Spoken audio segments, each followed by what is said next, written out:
Welcome to For Honor, and hopefully I can, well, teach you, no, I can tell you something about some steel packs. Now, I say steel packs, but of course I meant to say steel. Because, well, you can buy steel packs, but that's not what this video is about. This video is about how to get some quick steel. Now, my biggest advice for you is, of course, first you play the tutorial. Let's start with that. When you start the game for the first time, you play the tutorial, you earn like 2,000 steel if I'm not mistaken, and you can use that to unlock some heroes. Not enough to unlock all the heroes. So, what do? You go here, and you pick this one. Now, this is in Dutch, by the way. Of course, you can see that, but, well, maybe you can't, but you can see it's in a different language. Point is, the first one is practice. Of course, when you play in English, you know the order. And this is advanced practice. So for if you're like already a bit better, but even if you're not that good, you can just pretty much select this one, play it. You do some lessons like how to guard break and how to defend against multiple opponents. This is all stuff you learn. It's a pretty quick one. I think you're done in like 2 or 3 minutes, and you earn another 1,500 steel. That's pretty cool for just doing another practice. Now, another thing, this is something you might not know if you haven't played the campaign yet.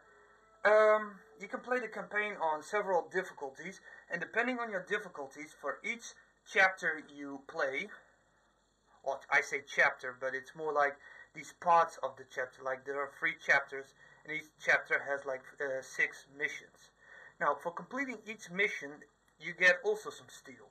So if you play it on normal, you get 30 steel. If you finish it on hard difficulty, you get 40 steel, and on realistic difficulty, I think you get 50. I haven't been able to try that out because you only get that the first time you play. So if you first play on normal, it doesn't mean if you play the campaign again that you get then 40 for each. No, you only earn the first time you play it, and if that's on normal, you get 30 for that mission.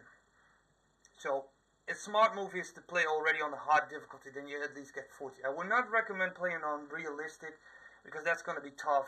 Less checkpoints, and enemies can be really annoying, and you really have to pay attention to the stance. You don't get that indicator anymore, what the stance is of an enemy. You really have to look at their movement. So that's really for more experienced players. Point is, if you finish the story, you get 5,000 steel. It doesn't matter which difficulty you finish on. It's not like on hard difficulty that you get more. No, you always get 5,000.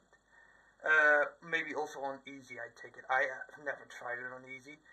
I immediately played on normal and then hard difficulty. And the best thing is that it's not that difficult, the story. So that's another 5,000 you can earn with that. Now, and then comes the last thing I can well, tell you. And this is probably something you also know.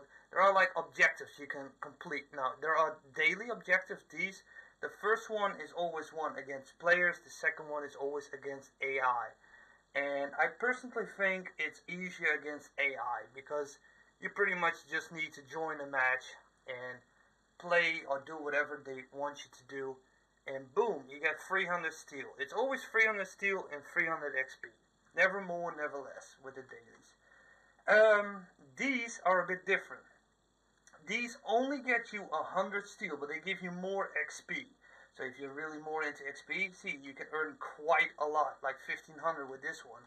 Also done some already, complete some. My advice is use these as well. These usually stay for like 2 days more or less.